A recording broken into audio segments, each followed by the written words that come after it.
Hi everybody, and welcome to our webinar for accountants, helpful tips for understanding financial support. My name is Amy Honan and I'm a Senior Associate at Michael Lynch Family Lawyers. On the agenda today, we're going to be looking at helpful tips for understanding financial support. We're going to discuss spousal maintenance, time limits, and the threshold test. We're going to examine what is considered income and what isn't, and we'll look at a case example that will illustrate some of these key points. We'll also consider child maintenance and child support agreements and adult child maintenance, and how this is calculated. So firstly, let's have a discussion about spousal maintenance. So spousal maintenance is available to both married couples, and from 1 March 2009, when the Family Law Act was amended to include de facto relationships, it also applies to de facto couples. There's no right to spousal maintenance upon separation, and each case is going to be determined on their own facts. So we don't have a formula like we do with child support. The court will have to assess what's reasonable in all the circumstances, which we'll go through below. Here again is the limitation dates for spousal maintenance. So 1 year after a divorce order and 2 years from the date of separation. So as I said before, this is the same limitation dates that apply for property settlement. It is important to be aware that if there is a financial agreement extinguishing spousal maintenance, so if a party has entered into, say, a prenuptial agreement, then these time limitation dates won't apply because they won't have standing to bring an application for spousal maintenance. You'll see there that there is no limit to vary current spousal maintenance orders. So if, for example, the 1 year after divorce limitation date has passed, but there is already a spousal maintenance order in place, a party could bring an application, even though they would be out of time. If there wasn't any order, they could bring an application to vary that order. There is, however, exemptions of when a party may be able to apply to the court to seek an order for spousal maintenance out of time. These exemptions include that if there would be hardship caused to a party or a child if leave was not granted, or if the party's circumstances are such that they're unable to support themselves without an income-tested pension benefit or allowance. So that would be broadly any Centrelink benefits they need to, if they couldn't support themselves without receiving those Centrelink benefits, then that may be a ground for an exemption. So we're now going to work through the threshold tests. So firstly, we need to look at step 1 is what is the need of the applicant? The recipient, being the applicant of maintenance, is entitled to be maintained adequately. Adequately is in relation to the standard of living that's reasonable in all the circumstances. So there's no real definition under the Act. It looks at what is reasonable. The court is not required to automatically order sufficient maintenance to allow to a pre-separation standard of living. So even if the respondent's means could permit it, it does not mean automatically that they will continue to have their standard as they had before. It's also important to note that the applicant will not be required to use their capital to support themselves. So, for example, if we had an applicant with a sum of money in their account or an interest in a property or interest in some shares, the court's not going to look at them having to perhaps liquidate those assets to maintain themselves.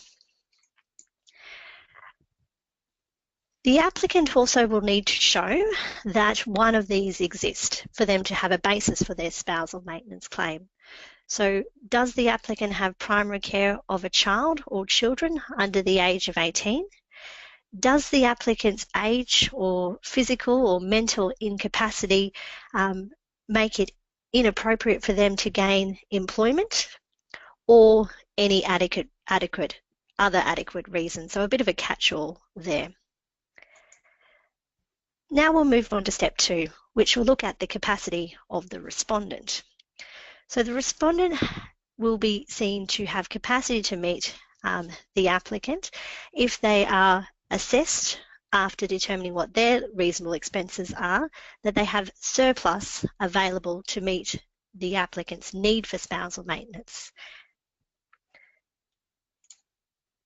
This will be a discretionary test, so even if there is a need established and capacity to pay established, maintenance may still not be ordered. So it's about the court looking at all the circumstances and then determining if spousal maintenance should be made. Let's now have a look at what income exactly is. So quite an obvious one there. The first point would look at a person's salary or any bonuses that they may receive from their employment. If a party has an interest in investment properties, any rental income that they may receive. Employment benefits is another example. So if we have a party that is receiving the use of a motor vehicle or some other fringe benefits, the court may take that into consideration as income to the respondent. Some other obvious examples there would include some share dividends, how they are received.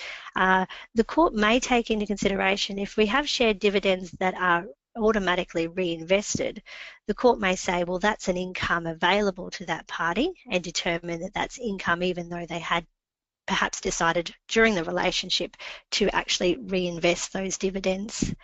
And the last one on the slide there is also including of any foreign income that may be received. Let's now look at what's not going to be considered income. So the Family Law Act particularly provides that a pension or any other government benefits, so any family tax benefits, single parenting benefits, any vet affair benefits that may be received are required to be disregarded by the court as income. So if it is a party's only source of income, then their income would be for the court purpose deemed as zero. The court must also disregard any child support payments that are received by another party. So again, if child support was the only income they would be receiving, their income would be deemed as zero.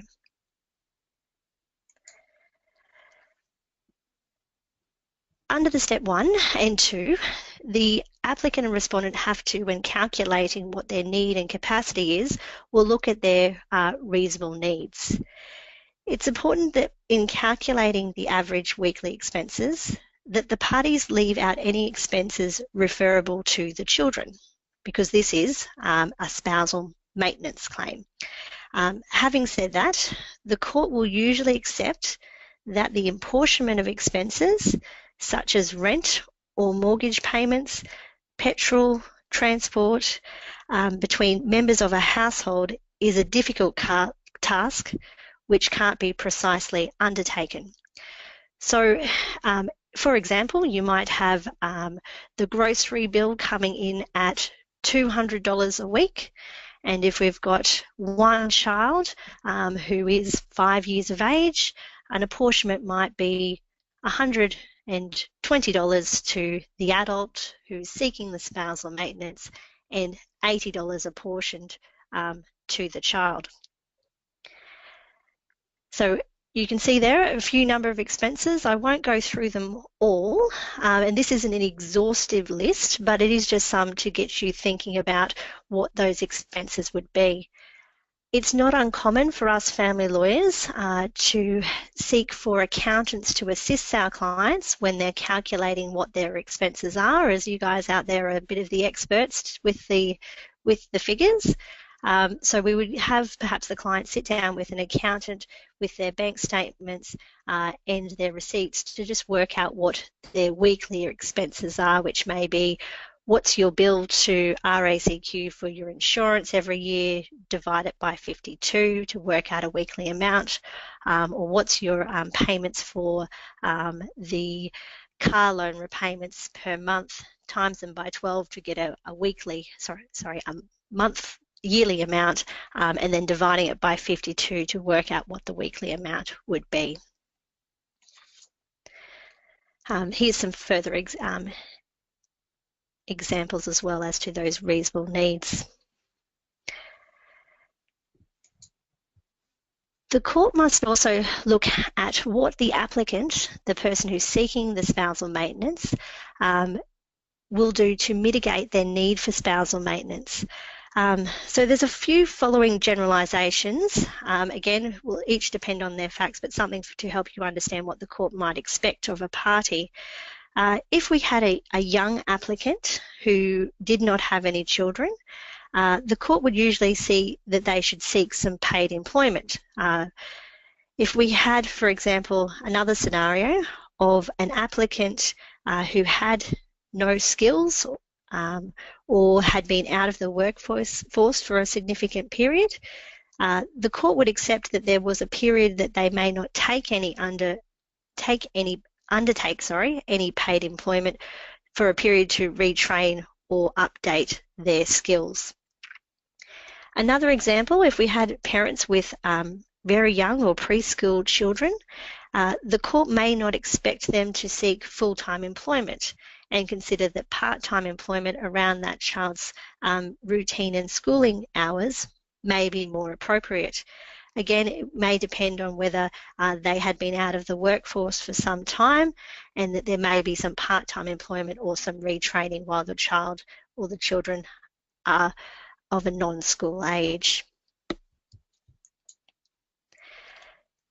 Now going back to the respondent step 2 and looking at the capacity.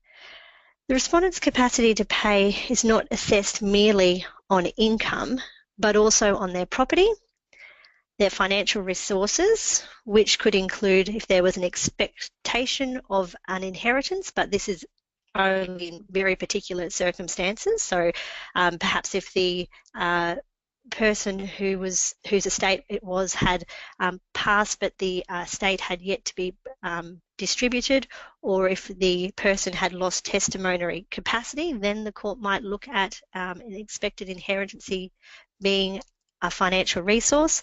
But one of the more common ones we see is if a party has an interest in a trust which the party does not exercise control, that may be more of a financial resource that the court might take into account. The court will also look at a respondent's earning capacity.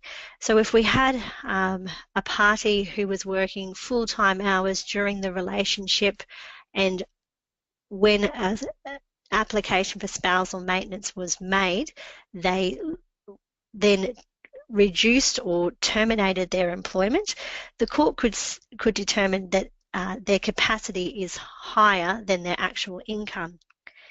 If the respondent had reduced their working hours to take a more active role in caring for the children, then that may be considered reasonable, and the court may look at the actual income they were looking rather than the capacity that they previously had when there was 2 people caring for the child or children. So let's look at the type of spousal maintenance orders now. Usually we will see initially an urgent or an interim spousal maintenance orders. So the interim orders are usually made when the application for a property settlement is commenced. We usually will see spousal maintenance and property be commenced at the same time because it's more cost effective usually for our clients to do it that way. Interim orders are made pending further orders and can be made for an indefinite period or a short term. Indefinite period may be until such time as the final property settlement has been determined, or a short term being a time for a period of 6 to 12 months, longer or shorter, which might be the time when that person would be retraining. The court can also look at making final spousal maintenance orders, which could include a periodic payment, so a sum per week, or a lump sum payment. So rather than having a sum paid out of $100 per week, for example, they may say it be paid as a lump sum amount of $5,200 if we were looking at the spousal maintenance order being $100 for 12 months. The term final is misleading, as orders for periodic spousal maintenance can be varied or discharged at any time. A maintenance order can only be final in the sense that it's final until a successful application is made to vary or discharge the orders. How long for a spousal maintenance order? For final spousal maintenance orders, we usually find that they're for a relatively short period after separation or the final order, and usually anywhere between 2 to 3 years to allow the recipient to retrain, enter the workforce, or just generally re-establish themselves. The spousal maintenance order until it's when it's made will be until the end of an order. If there is a remarriage of the recipient, it's important to note there it's marriage where it will terminate. If the recipient enters a de facto relationship, the way that the Act currently is drafted means that it will not terminate a spousal maintenance order. If there is a death of either the payer or the recipient, then the order will terminate unless there has been a provision in a financial agreement, but on the face of what we usually deal with it will terminate. There is some exceptions, but mostly you're going to see that it will terminate upon death. The other is if there's been a significant change of financial circumstances for either party where an application to the court will need to be made.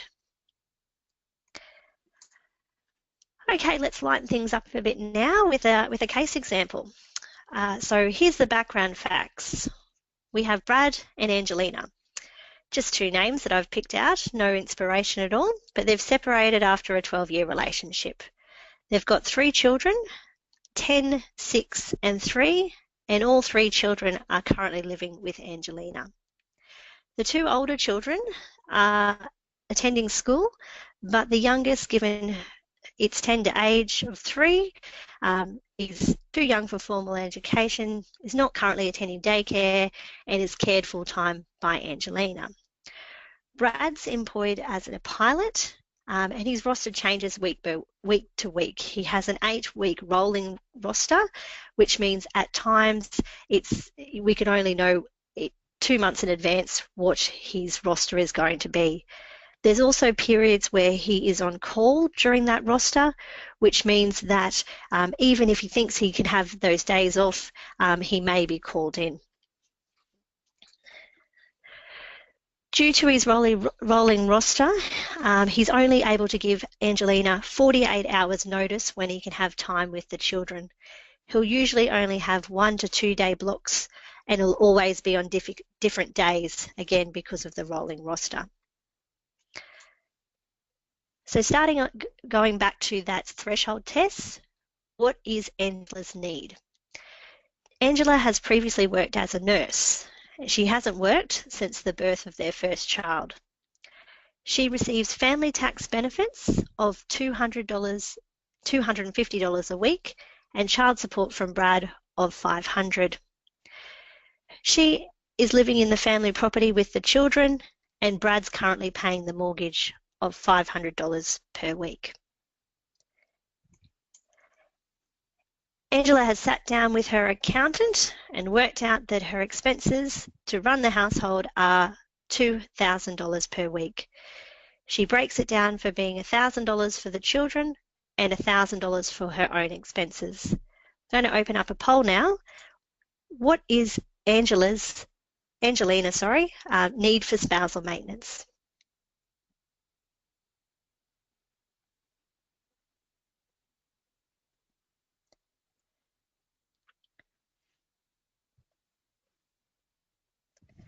So we've got A, 1,250, B, 2,000, and C, 1,000.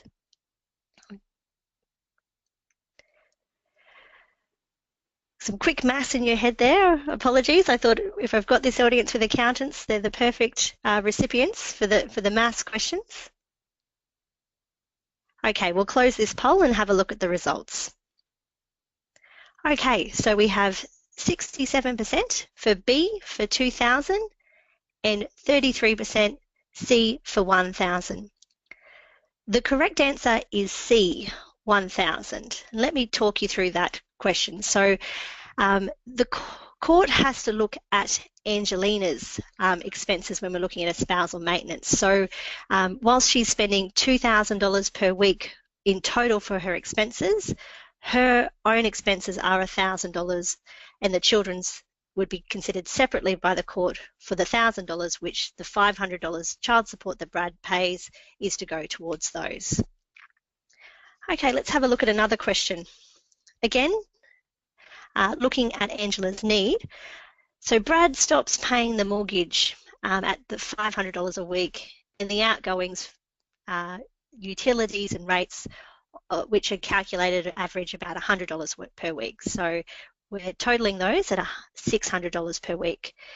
Taking into consideration the sums that Angela already had done as to her and the children's expenses of $2,000 per week, $1,000 for her and $1,000 for the children. What is Angela's need for spousal maintenance now? You should have your questions poll up. Is it A, 2,600, B, 1,000, or C, 1,600? Just give you a moment to do those sums.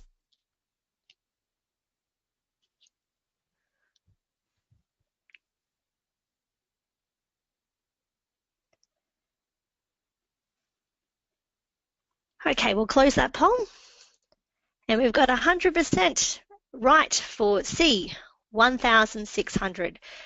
So as said in the last one, insofar as children's expenses are going to be disregarded, so we have $1,000 for Angelina's expenses and $600 for the household. The court may have apportioned some of the $600 towards the children, but again, just in a broad sense, that's a good way to look at the calculations.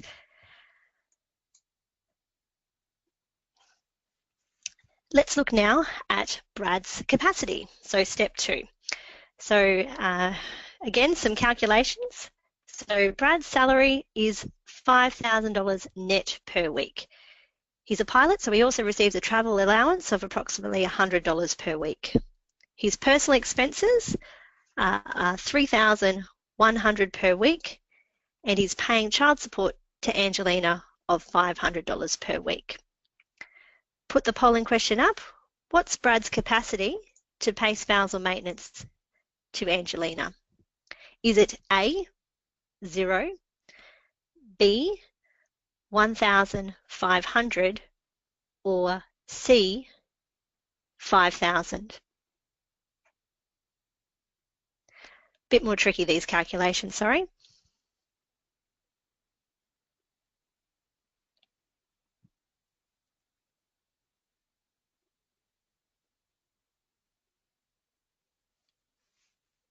Okay, we'll leave the poll open for a few more seconds.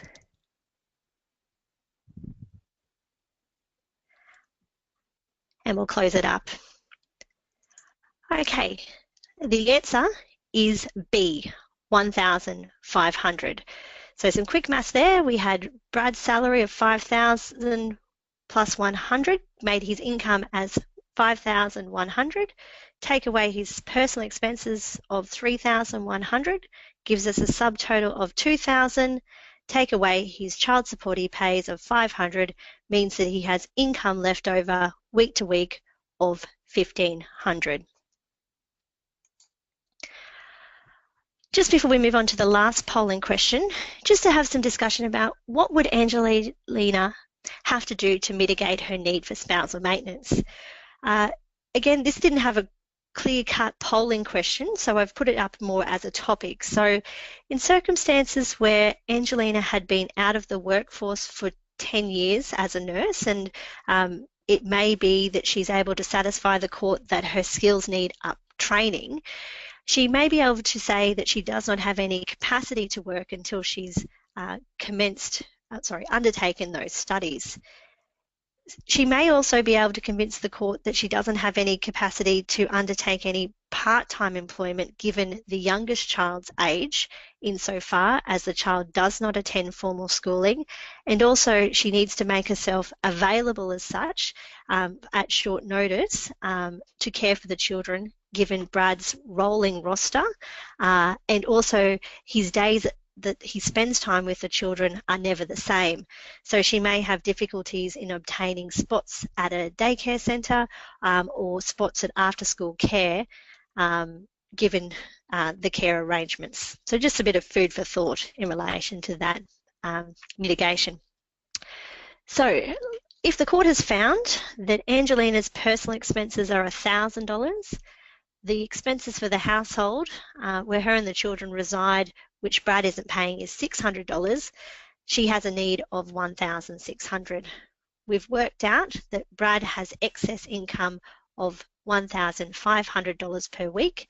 If the court found that Angelina did not have any capacity to work and mitigate her need, what spousal maintenance order would the court make?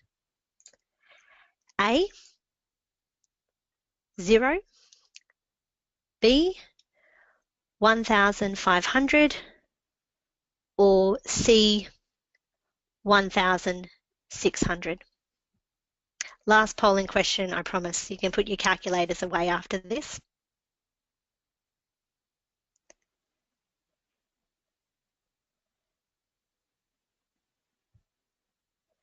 Okay, a few more seconds, we'll leave it open.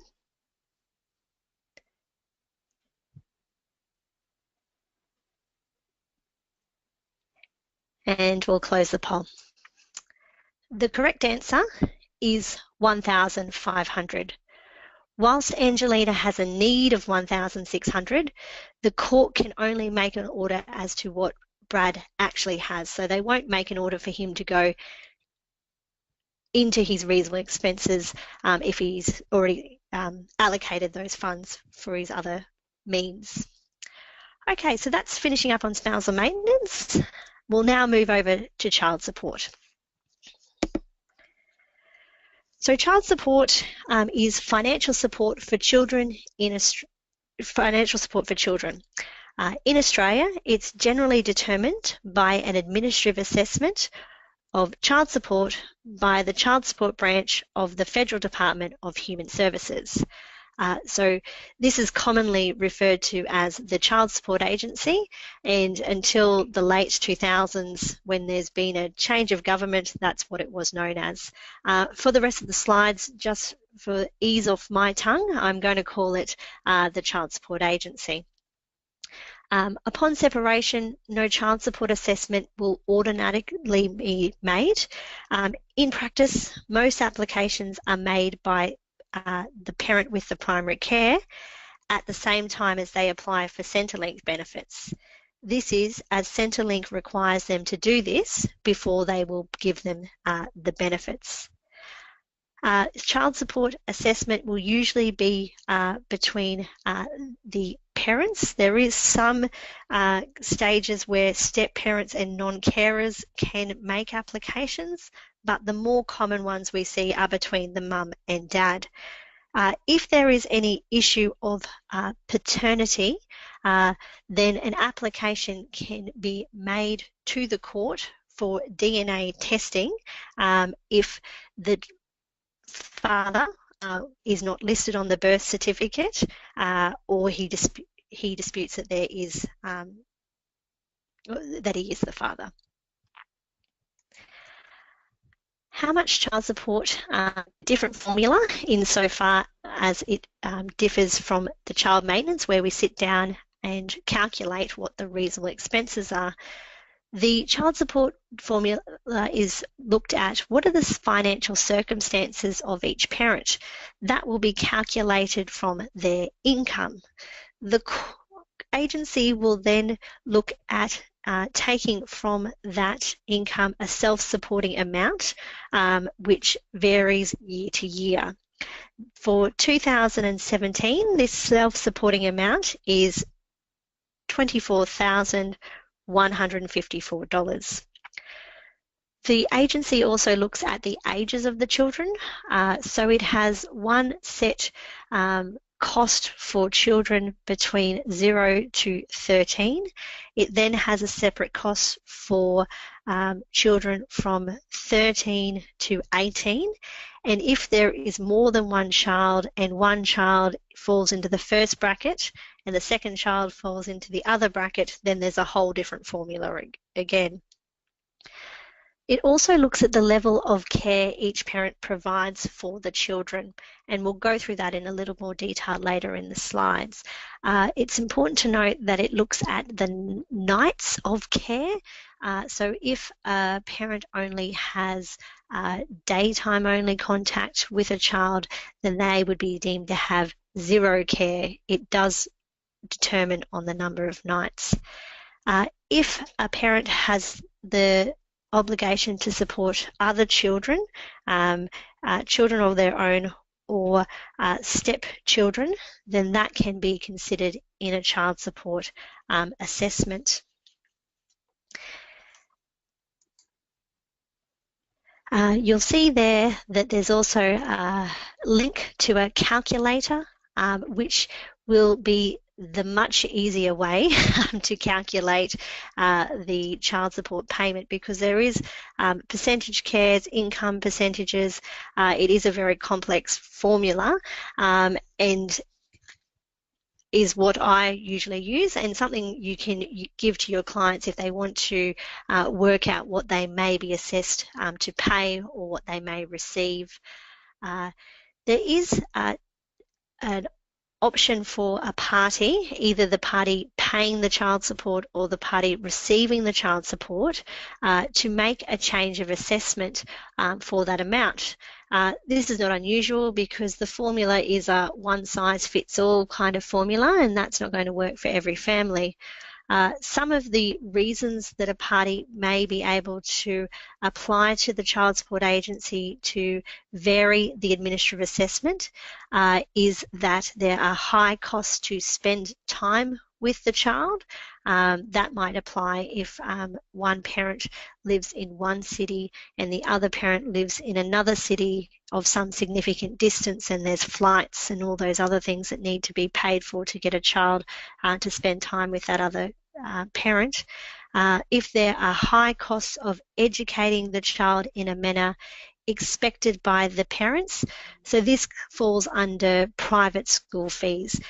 What's important to hear there is expected by the parents. So the child support agency will need to find that the parents had agreed to educate the child at a private school, and it wasn't a unilateral choice by one parent post-separation.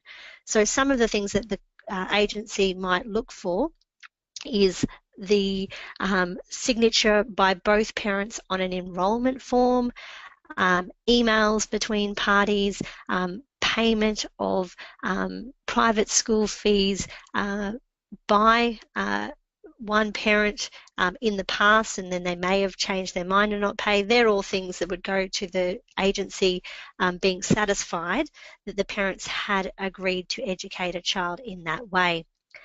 Another common example that we see is where an application for a change of assessment is made where a parent's income, property, or financial resources don't reflect the administrative assessment. And where we see those is where we have a parent who has their own business. So their clever accountant may have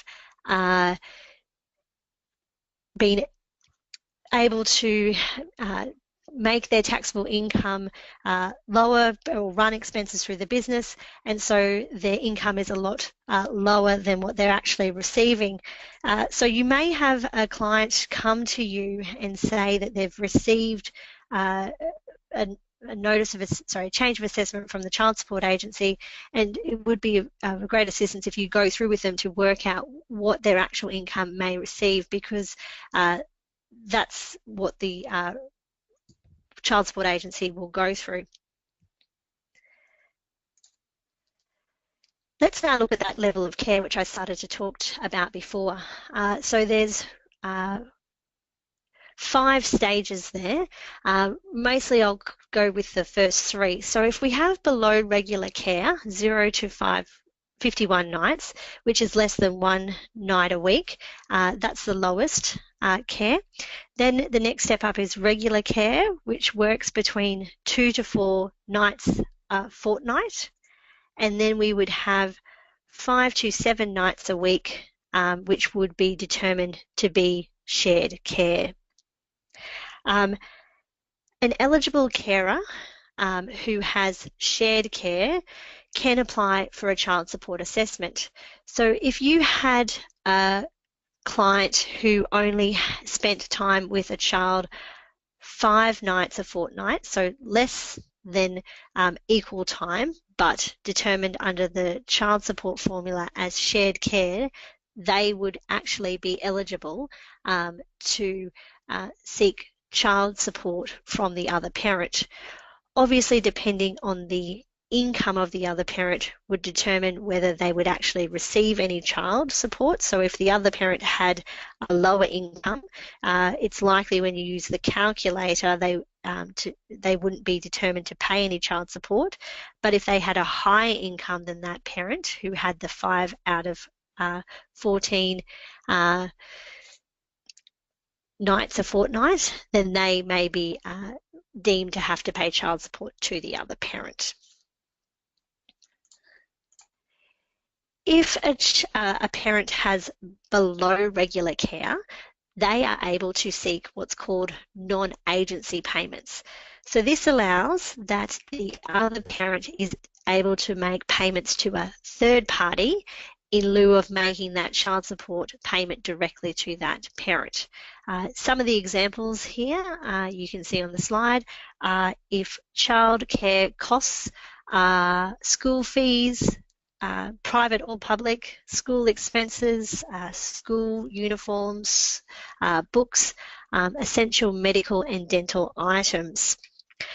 The other parent does not need to have the consent of the receiving parent.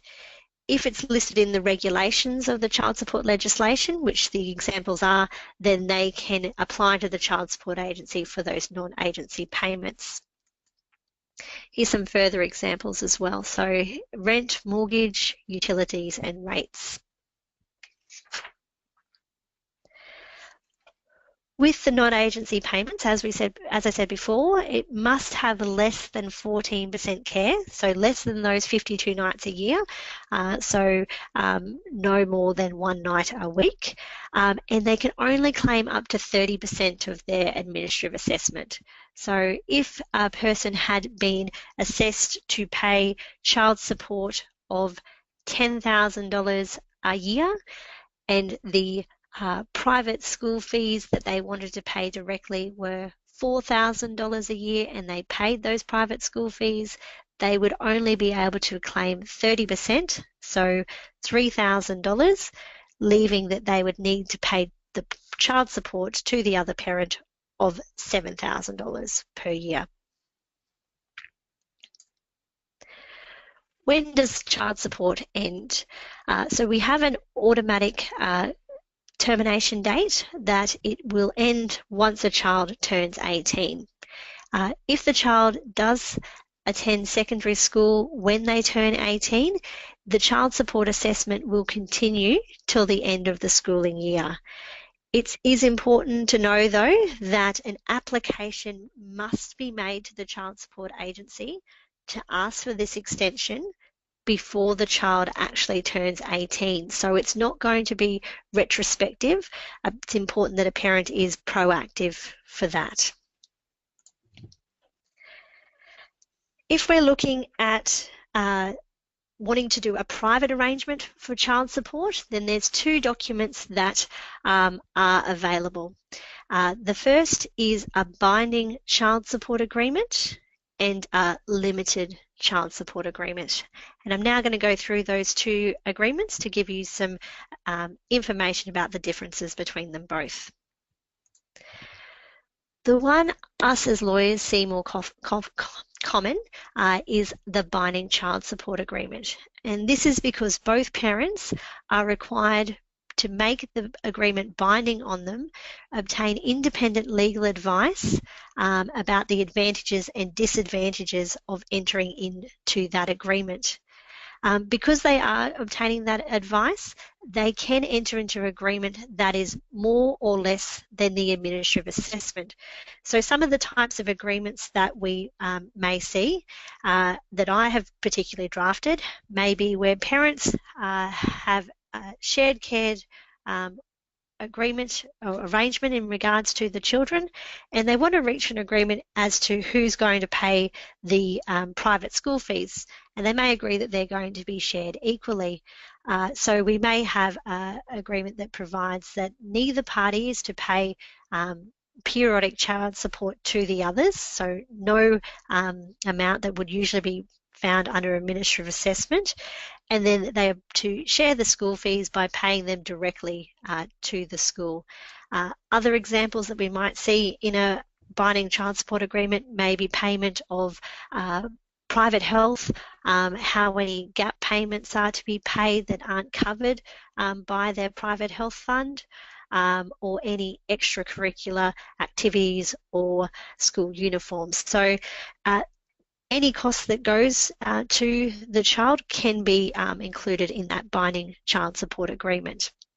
We could also see that the parents may decide to contemplate a payment of a lump sum in lieu of a periodic child support payment. So in essence, a parent could agree to receive a share of a house, I've had those ones before, or a motor vehicle or a cash sum, and have it paid to them up as a lump sum payment rather than at a later date or in drips and drabs as periodic payments until the child turns 18.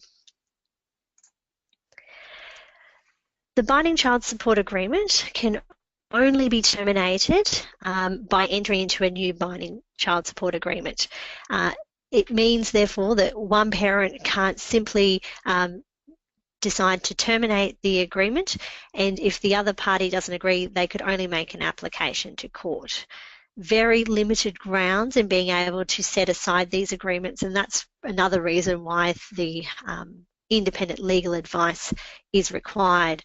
So if there has been fraud, failure to disclose by one party, or undue influence, amongst other things, then the court may decide to terminate the binding child support agreement. The court won't terminate upon the mere whim of a party. So it really is about, I guess, the party. I have clients coming to see me, sitting down themselves and looking into the crystal ball to work out if their circumstances are going to change in the future, will they still be able to support the child as they're proposing in the binding child support agreement. So the agreement wouldn't be terminated if a party lost their employment, unless, of course, the binding child support agreement foreshadowed that, or if the party had further dependents, so had a child of a new relationship. That would not simply be enough to terminate an agreement. The other kind, and less common, as I said, for us lawyers to see, is a limited child support agreement. This is because independent legal advice is not required. It also provides that the support amount provided for in the agreement must be for at least the existing administrative assessment. So if the administrative assessment was for $100 a week and the parties wanted to enter into an agreement to provide for $50 per week, they would not, under the legislation, be able to enter into that agreement.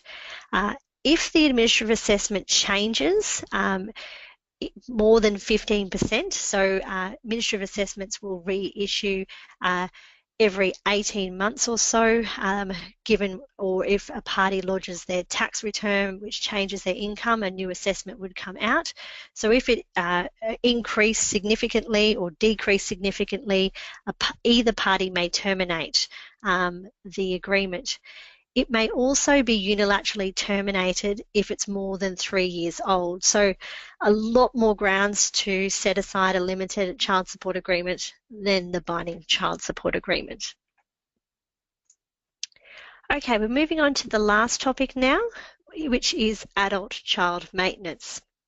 So there is 2 grounds where a child after they are 18 is able to seek maintenance from a parent or both parents. The 2 grounds are to enable a child to complete their education or because of a mental or physical disability of the child. The adult child maintenance will cease if circumstances arise that no longer give rise to the order. So if a child stops studying, for example, they'll no longer be entitled to that adult child maintenance. The reason for the adult child maintenance also does not need to be present when the child turns 18 and can arise at a later date. So if you had a child that finished school and didn't commence studies till they were in their early to mid-20s, they would still have grounds to perhaps seek an order for adult child maintenance. The application for adult child maintenance can be made by either a parent or a child. So a little bit different to your spousal maintenance where or your child support where only a parent can or a spouse can apply. In this situation, the parent or the adult child can apply. If the adult child is in a de facto relationship or is married, they will not have standing to bring an application for adult child maintenance. To seek an order for adult child maintenance, an application will need to be made to the family court or the federal circuit court. So the same as a spousal maintenance order. The Child Support Agency does not deal with adult child maintenance applications. If the court did make an order for adult child maintenance, that order can be registered with the Child Support Agency, and the Child Support Agency would be able to collect on behalf of the parent or child if there's been non-payment. So, as I said, 2 grounds, one being the education. So education could include TAFE, university courses, apprenticeships and vocation courses.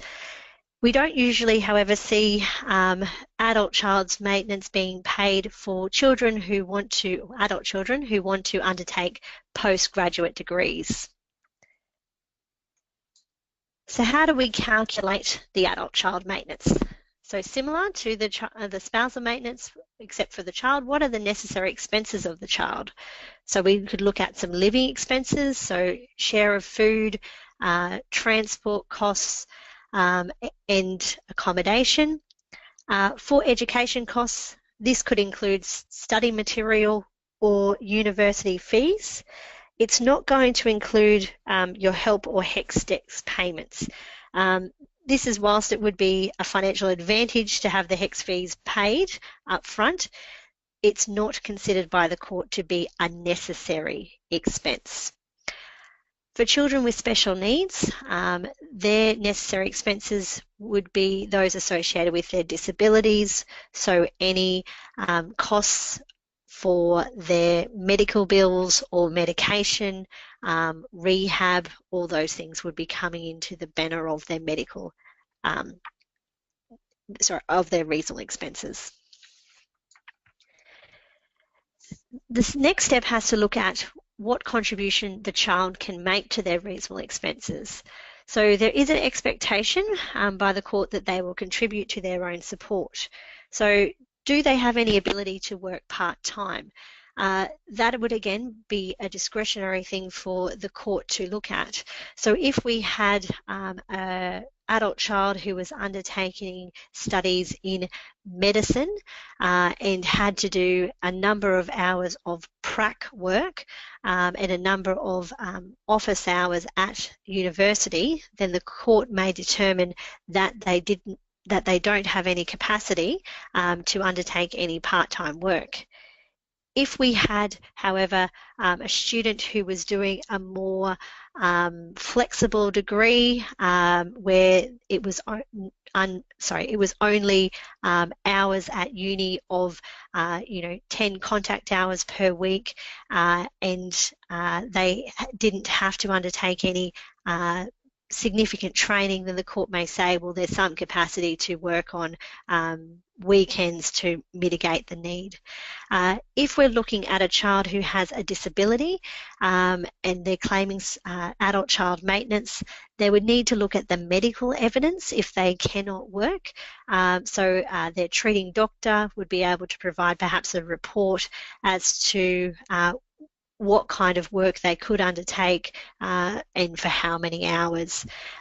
Difference from the other matters of spousal maintenance where Centrelink entitlements would be looked at as contribution by the child to their reasonable expenses. The third step then we have is to look at what contribution can the parents make to adult child maintenance. So it would look at both parents and whether they have any capacity to provide any financial support. So if we had, for example, a parent making an application, the court would have to look at what capacity they had to assist that child. The consideration of each parent would be their income, expenses, financial resources and earning capacity. So again, similar kind of vein to when we're looking at those spousal maintenance applications. Just going to do a couple of case examples. Don't worry, no poll questions this time, but we'll just talk through them. So first one, we've got John. He's 21 and has Down syndrome.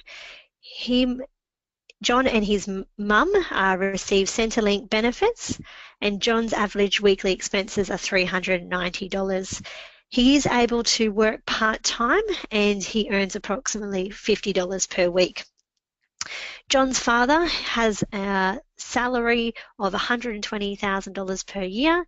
He's remarried and has 2 children of his new relationship. So we're looking at that. Who can seek that? So we've got John or his mum can seek the maintenance payments from the father to help meet John's living expenses. His father's financial circumstances will be taken into account, as will his duty to provide support for his current family. So it is really a discretionary example insofar as if John's $120,000 was used in supporting his current family, then the court may determine he has no capacity if he's the sole income and breadwinner in his household. But if his new wife, for example, had a similar income and they were quite flush, then the court may say, well, John has some capacity to be helping with John's dad has some capacity to be helping with his expenses. Okay, one more case example for adult child maintenance, now just looking at the education. So Lucy turned 18 2 months ago and is in her first year of accounting at QUT. She's living home with her father, who's been paying for all of her expenses.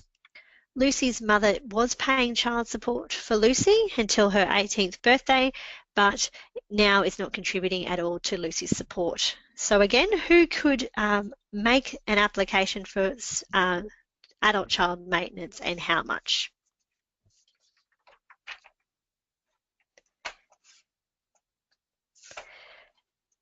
So it will be Lucy or her father can apply for the maintenance from the mother while Lucy completes her studies. The amount of maintenance payable would be determined by quantifying Lucy's necessary expenses and calculating a fair contribution to those expenses based on both the financial position of her mother and father and whether, again, Lucy would have any capacity to perhaps herself mitigate her need by some part-time employment. So we've finished up now with the maintenance, but just to let everyone know, we're hosting another webinar on Wednesday, 7 June, which is for Relationships Counsellor, and the title is Considering Children's Wishes in the Family Court. If you know someone who might want to join this webinar, please ask them to email the address on the PowerPoint to register. An audio recording of this webinar will be available on our website under the Media tab. A short survey will be emailed to you also after today's webinar. We would be extremely grateful if you could please take a moment to answer the questions in this survey. We appreciate your feedback and it enables us to improve our webinars. If you would like to know anything else or you have any questions relating to family law that need some answers to, we can come to your firm and give you a more in-depth presentation. We also, if you have any clients that you think would need some family law advice, we do offer a fixed fee of $330 including GST. As you can see from the PowerPoints and my examples, it's so important to get specific advice in relation to your situation because it is so discretionary. The court could make a completely different determination depending on the facts. There is also an email address up there, so if you have any questions for today, please email them through. We did have one question which I'll try and grab up,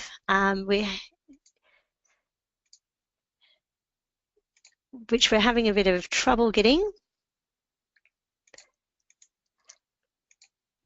So I think the question is, if says, sorry, so remarriage doesn't change an order. For spousal maintenance, if you are the payer, so the person paying the spousal maintenance, if that person gets remarried, it doesn't automatically change the order. But obviously that person's financial circumstances may have changed, so they would have standing to make an application to the court to vary the order. If you are the payee, the person receiving the spousal maintenance payments, and you remarry, that would automatically terminate the spousal maintenance order. If I got that question wrong, please give me a call or an email, as I'd love to have a further chat with you. Otherwise, oh, sorry, I see we've got one more question come up. Does the pension include pensions from a self-managed superannuation fund? That would perhaps depend on the circumstances of it, depending if that was the sole income that person was receiving and they were at a retirement age. But I would say, again, depending on the facts, but more often than not, yes, if it was not a huge amount insofar it was a reasonable pension that they were receiving, then that would be disregarded as income for family law purposes. If you have any more questions, please email through. Apologies, that was a bit of a stumble with the questions there and we weren't able to answer them earlier, but please, if you give me a call or an email. And just want to thank you for tuning in, and a copy of the webinar will be available on the website. Thank you.